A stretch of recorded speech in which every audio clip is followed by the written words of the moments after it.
Hi folks, Ricky Tang here, just out for a little Sunday afternoon ride. Not the warmest, it says 15 degrees Celsius on the old display on my bike.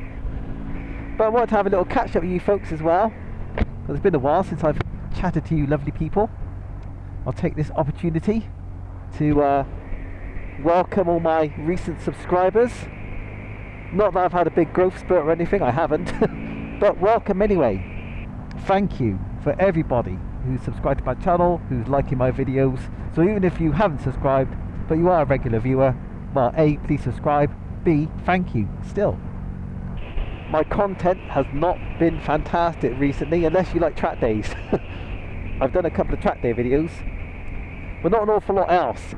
So the last few months, well, the whole year really, has been rather difficult in terms of getting time off in order to test ride bikes, basically, because pretty much I need to do that during the week. Nobody really wants to lend their bikes out at weekends, and I can't really blame them for that, with one or two exceptions which I'll be coming to. So I still do the same job I've always done pretty much for the last 20 odd years, but my employer has changed. One company closed its doors, another company has been formed to take its place, and I've been re-employed by this new company. But through this whole upheaval, basically, over the last few months, it's been difficult to get time off. So I've not been able to produce as many bike reviews as I definitely wanted to this year. I have big plans this year, and they've pretty much all been scuppered. But onwards and upwards, I have good news coming, which means hopefully next year will be better than this year.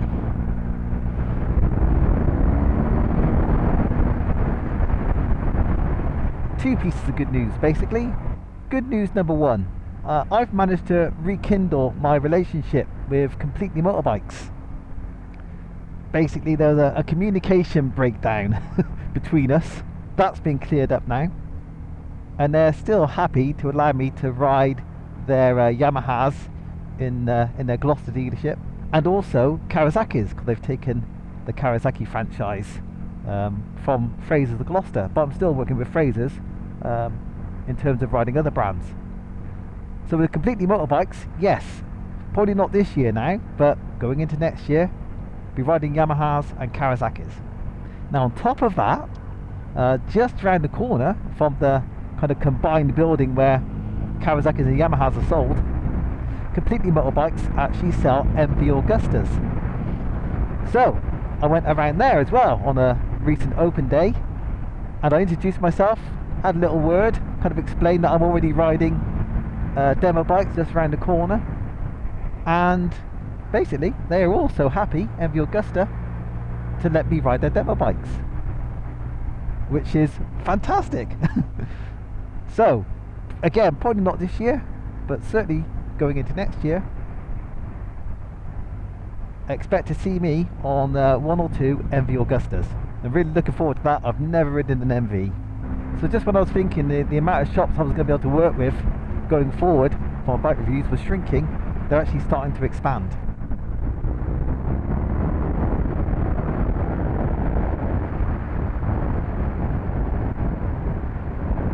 That leads me to my second piece of good news, and that is I'm also going to be working with Cotswold Motorrad, so the BMW motorbike dealers in the Gloucestershire area. So recently I went to Cotswold Motorrad for a oil change on this bike, and I asked around to see if there's anyone I could speak to with regards to maybe riding their demo bikes as well and getting some publicity for them.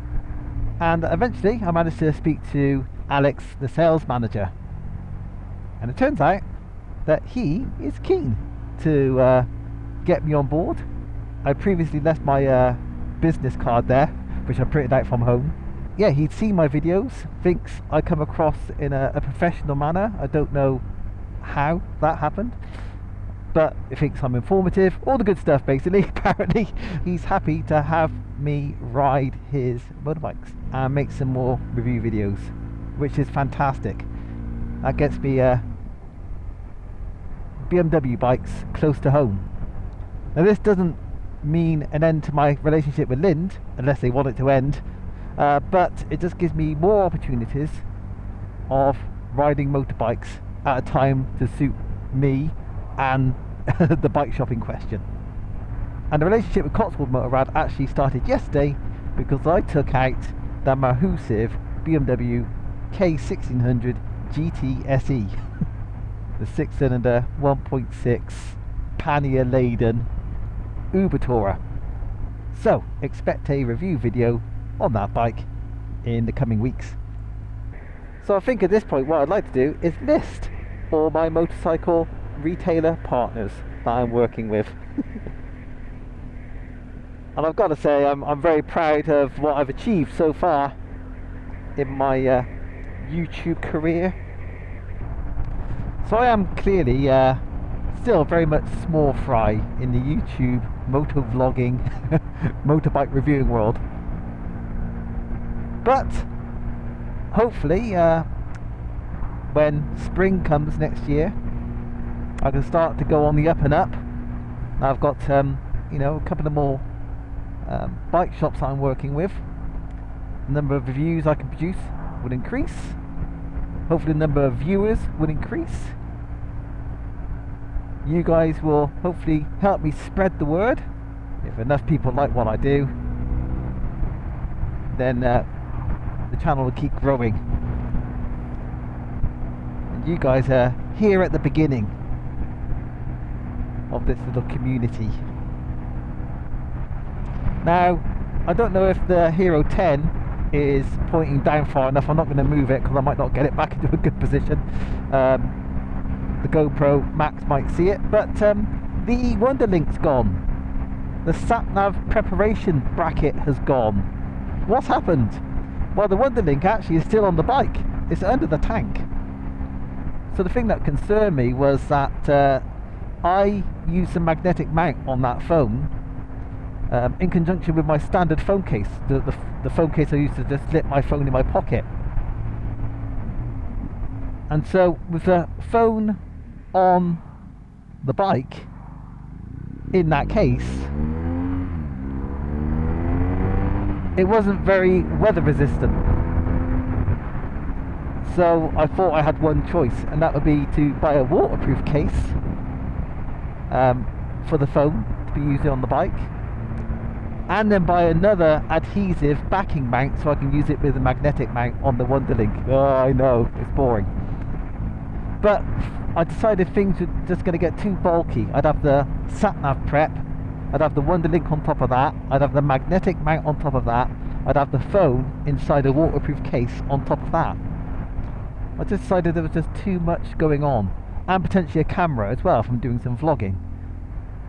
So since the Wunderlinq doesn't actually need to be physically connected to the phone, I found another hiding place for the Wunderlinq, and I've gone back to the ultimate add-ons case. So that gives me more protection for my phone, and it lightens up this area, especially if I've already got the camera on there. It's already pretty busy, but there's just less stuff going on there, so that makes me happier. As you might know if you see my previous video on the Wunderlinq, the main reason for me buying it was to see if I can use it as a data logger. But I discovered that the Wunderlinq only logs at 1 Hertz, so basically logging data once per second, which is not enough to, you know, follow lean angles or throttle position or the speed as it changes, or my gear shifts, because I'm a real beast on the gear shifts. Not really. Since it records at only 1 Hertz, it's kind of not really much use to me. I don't really use it for its other features. It's mainly designed to replace kind of a nav5 or a nav6 in conjunction with your phone for kind of navigation purposes, and it lets you control your phone with the Wonder Wheel to some degree. Not really using it for that. So I think what I'm going to do is turn the Wunderlinq into a giveaway prize, and I'll post it anywhere worldwide, so anyone can take part. Don't start commenting yet on the competition. I've got to figure out how it works yet. I do know, unless I'm breaking a rule, I do know that it'll involve you know, being familiar with the content of my videos. Makes sense, doesn't it? Got to use it as an opportunity to get people to view my content. But I don't know how it's going to work yet, really. Oh, one more thing. I've found out something that this bike is not very good at. Now, I think this bike is great at many things. But recently, I found myself caught up with a whole bunch of bikers. They seem to be locals. And I don't know how much I can show you, but this little congregation kind of involved a couple of traffic light GPs. A couple of attempted quick starts. And on 2 occasions I found myself trying to make a quick getaway for the lights. Trying to let the clutch out quickly with some revs on, and the clutch really bit quite badly. I couldn't do a smooth engagement of the clutch with some revs on. Basically couldn't make a quick start. I was pogoing down the road. I don't really want to do any more testing on that regard. I don't want to wreck my clutch, so I don't think I'll be doing that again anytime soon. Okay, I think that's about you guys caught up with me. I hope you're well. Now, if things aren't going well for you, I hope they start getting better very quickly. So you'll see me soon in a week or two with another video. Not sure what it's going to be yet. I do have a Royal Enfield Meteor 350 video to produce, as well as the K1600. Couldn't get much further apart really, could you? So hopefully you'll see me again in another video soon. Take care folks, ta-ra.